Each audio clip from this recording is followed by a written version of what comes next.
अन्य अविनाशची cute love story भाग 43. तर मित्र आणि मैत्रिणींनो, तुम्ही जर आमच्या चॅनलवर नवीन असाल तर चॅनलला सबस्क्राईब करा. मागील भागात अन्य वेळेच्या आणि निर्णयाचं योग्य व्यवस्थापन करायची आणि तिचे प्रत्येक काम व्यावसायिक दृष्टिकोनातून परिपूर्ण असायचं आणि सहकाऱ्यांचे विचारही महत्त्वाची मानायची. शांत पण ठाम असणारे अन्याचे 2च वर्षात आपल्या मेहनतीने बॉसचं लक्ष वेधून घेतलं आणि तिला जनरल मॅनेजरची जबाबदारी दिली गेली. तिचे नम्र पण ठाम स्वभावामुळे सर्व तिच्याकडे आदराने पाहायचे. तर आतापासून पुढे अन्य ज्या कंपनीत काम करत होती त्या कंपनीचे CEO हंसराज जाधव हे जवळपास 50 वर्ष वयाचे होते. एक शांत, परिपक्व आणि दूरदृष्टी असलेले व्यक्तिमत्व. त्यांची कंपनी आज 50 वर्षे यशस्वी वाटचाल झाल्याने आता त्यांनी या सेलिब्रेशनचा मोठा बेत आखला होता. ऑफिस पूर्णपणे सजवण्यात आला होता. मॅडम, सरांनी तुम्हाला बोलावलं आहे. अन्य ऑफिसमध्ये येताच तेथील पिऊनने तिला निरोप दिला. तशी ती तिच्या सरांना भेटायला गेली. सर, तुम्ही मला बोलावलं? अन्याने घाबरतच त्यांना प्रश्न विचारला. अरे अन्या, ये, मी तुझ्यावर आज खूप खुश आहे. तर तू खरंच तुझं काम खूप उत्तमरित्या पार पाडलं आहेस. मला आता तर असं वाटतंय की तुला पार्टीच्या सजावटीची देखील जबाबदारी दिली असती तर खूप बरं झालं असतं. हंसराज आनंदाने हसत बोलले. थँक यू सर, अन्या आनंदाने बोलली. सरांना तिची डेकोरेशनची आयडिया आवडली हे पाहून तिला खूप आनंद झाला होता. अन्या, तसंही आज ऑफिसमध्ये एवढं काही महत्त्वाचं काम नाही आहे, तर मी म्हणत होतो तू आता घरी जा आणि संध्याकाळी तुझ्या आईबाबांना व भावाला घेऊन पार्टीसाठी ये. तिथे मला तुझी व तुझ्या घरच्यांची कोणाशी तरी भेट घालून द्यायची आहे. ते काहीतरी विचार करून बोलले. यावेळी त्यांच्या चेहऱ्यावर चिंता झळकत होती. भेट? पण कोणाशी? आणि आईबाबांसोबत का? सर, तुम्ही टेन्शनमध्ये दिसताय, अन्याने न समजून प्रश्न विचारला. हे बघ अन्या, तू मला माझ्या मुलीसारखी आहेस म्हणून मी तुला न विचारता तुझ्या बाबतीत एक निर्णय घेतला आहे. तो तुझ्यासाठी योग्यच असेल आणि तो निर्णय काय आहे हे मी तुला पार्टीमध्ये तुझ्या आईबाबांसमोरच सांगेल. तेव्हा आता कुठलाच प्रश्न न विचारता घरी जा आणि संध्याकाळी आई, बाबा आणि भावाला पार्टीमध्ये घेऊन ये. तिचे बॉस काहीतरी विचार करत बोलत होते. जणू काही त्यांनी सगळं काही आधीच ठरवलं असावं. पण अन्याला त्यांच्या चेहऱ्यावर काळजी स्पष्ट दिसली. बरं ठीक आहे सर, तुम्ही काही ठरवलं असेल तर ते योग्यच असेल, अन्या बोलली व त्यांच्या निरोप घेऊन घरी जायला निघाली. काय मग बॉस, आज तुम्ही तर खूप खुश असणार. नेहमी चोरून बघणाऱ्या वहिनीला आज तुम्ही प्रत्यक्षात भेटणार आहात. तो आरामात खुर्चीवर रेलून बसलेला आणि अन्याचं व तिच्या बॉसचं बोलणं ऐकत होता. त्या दोघांचं बोलणं ऐकून त्याच्या चेहऱ्यावर मंद हसू फुललं होतं. हो, आज मी खूप खुश आहे.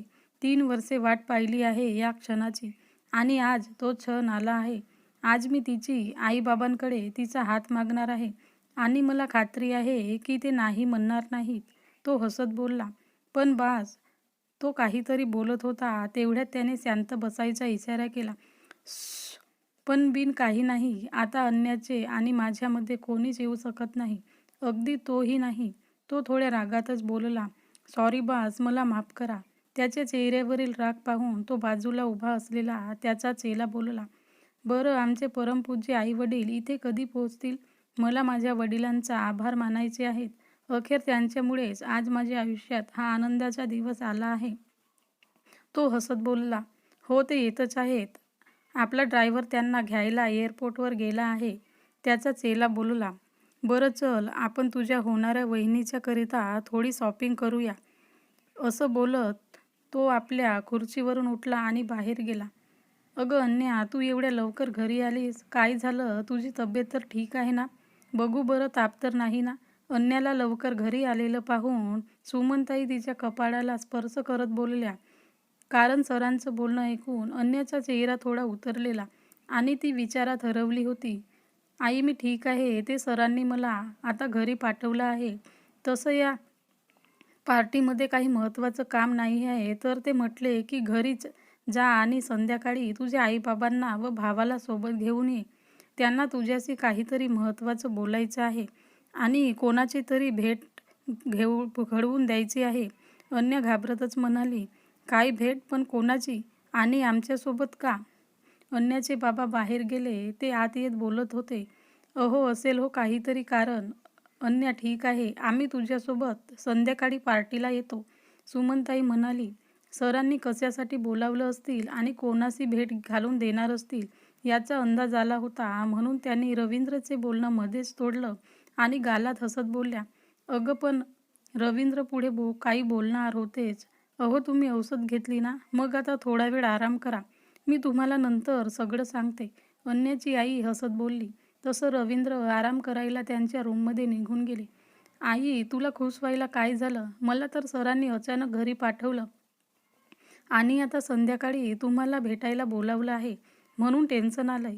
ती म्हणत होती की कोणाची तरी भेट घालून द्यायची आहे, पण नाही, तिची आईच्या समोर उभी राहून बोलत होती तशी ती जरा घाबरलेली दिसत होती. तुला असं का वाटत आहे? मला तर असं वाटतंय की तुला तिथे एक चांगली बातमी मिळेल. सरांचा तुझ्यावर खूप विश्वास आहे आणि जर दुसरं काही असतं तर त्यांच्या बोलण्यातून तुला जाणवलंच असतं. शिवाय मग त्यांनी आम्हाला बोलावलं नसतं. सुमनताई तिच्या मनाची चिंता ओळखून शांतपणे हसत म्हणाल्या.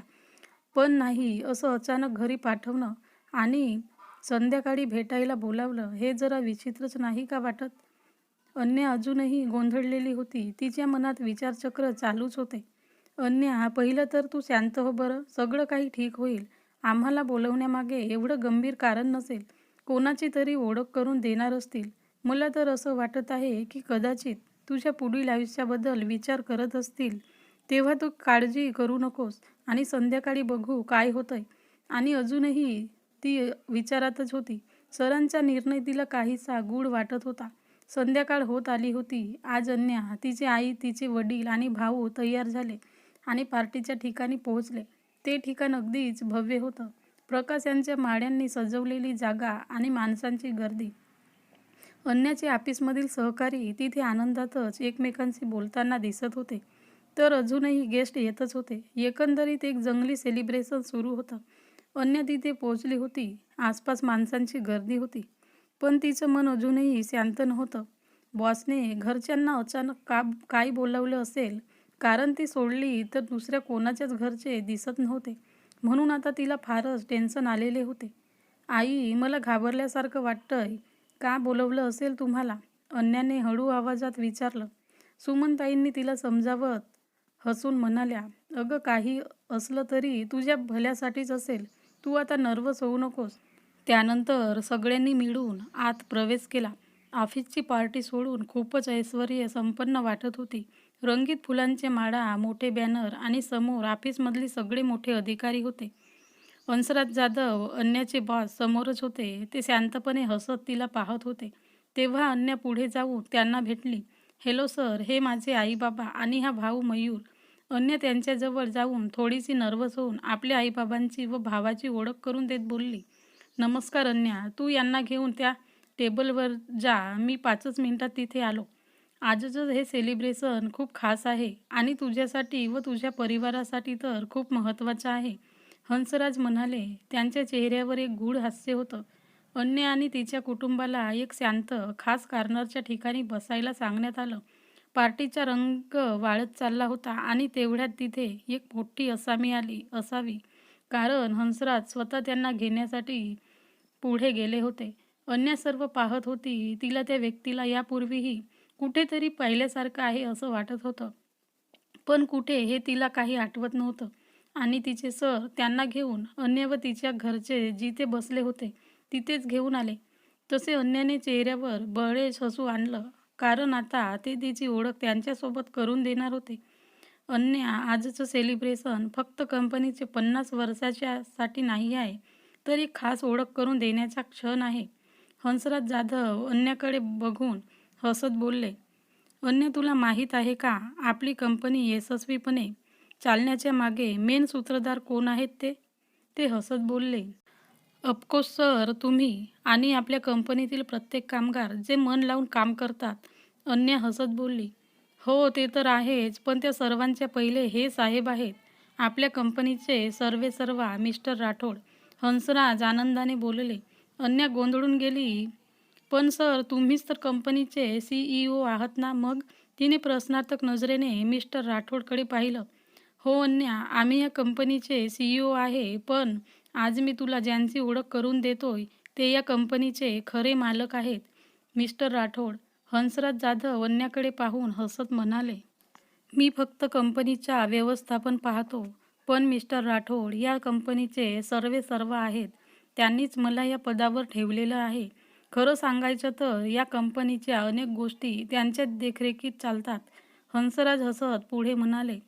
अन्या आश्चर्याने मिस्टर राठोडकडे बघत होती. तिच्या मनात अनेक विचार येत होते. इतके दिवस ज्या व्यक्तीच्या नेतृत्वाखाली ती काम करत होती ते कंपनीचे मालक नाहीत, तर हे मिस्टर राठोड आहेत. तितक्यात मिस्टर राठोड पुढे येत म्हणाले, अन्या, तुझं काम आणि धडपड पाहून मला तुला भेटायची इच्छा झाली. तू तुझा प्रत्येक निर्णय ठामपणे घेतोस आणि तेच या कंपनीला पुढे नेईल. अन्याने स्वतःला सावरत म्हणाली, धन्यवाद सर, पण मला हे खरंच कळलं नाही की तुमची व माझी या 2 वर्षात एकदाही भेट कशी काय झाली नाही.